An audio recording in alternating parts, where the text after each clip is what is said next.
സർവ്വദേശീയ തൊഴിലാളി ദിനത്തിലും അതിജീവന പോരാട്ടത്തിലാണ് ചാലിശ്ശേരി സ്വദേശി ഫ്രാൻസിസ്. ഇടതുകൈപ്പത്തി അറ്റുപോയിട്ടും കഴിഞ്ഞ 7 വർഷമായി നാളികേരം പൊളിക്കുന്ന തൊഴിലെടുത്താണ് ഫ്രാൻസിസ് വൈകല്യത്തെ മറികടക്കുന്നത്.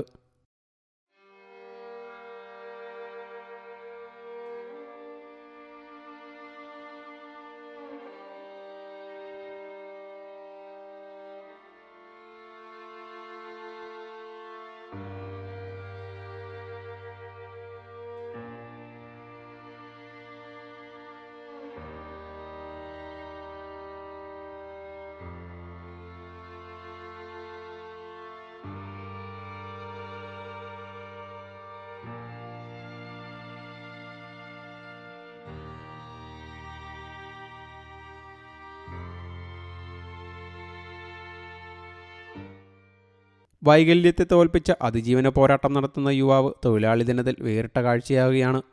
ചാലിശ്ശേരി CSI പള്ളിക്ക് സമീപം ചിറയത്ത് വീട്ടിൽ 46-കാരൻ ഫ്രാൻസിസാണ് ഇടത് കൈപ്പത്തി അറ്റുപോയിട്ടും നാളികേരം പൊളിക്കുന്ന തൊഴിലെടുത്ത് കഴിഞ്ഞ 7 വർഷമായി കുടുംബം പോറ്റുന്നത്. ചെന്നൈയിൽ പ്ലാസ്റ്റിക് നിർമ്മാണ കമ്പനിയിൽ മിഷൻ ഓപ്പറേറ്ററായി ജോലി ചെയ്യുന്നതിനിടെ മിഷനിൽ കുടുങ്ങി ഇടത് കൈപ്പത്തി മുഴുവനായും നഷ്ടമായി. നാട്ടിലെത്തിയ യുവാവ് കൃത്രിമ കൈ ഘടിപ്പിച്ചു.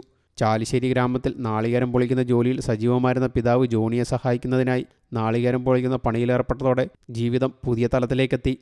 കൃത്രിമ കൈപ്പത്തി അഴിച്ചുവെച്ച് കോട്ടൺ തുണി കൊണ്ട് കൈ മുറുക്കിക്കെട്ടിയാണ് നാളികേരം പൊളിക്കുന്നത്.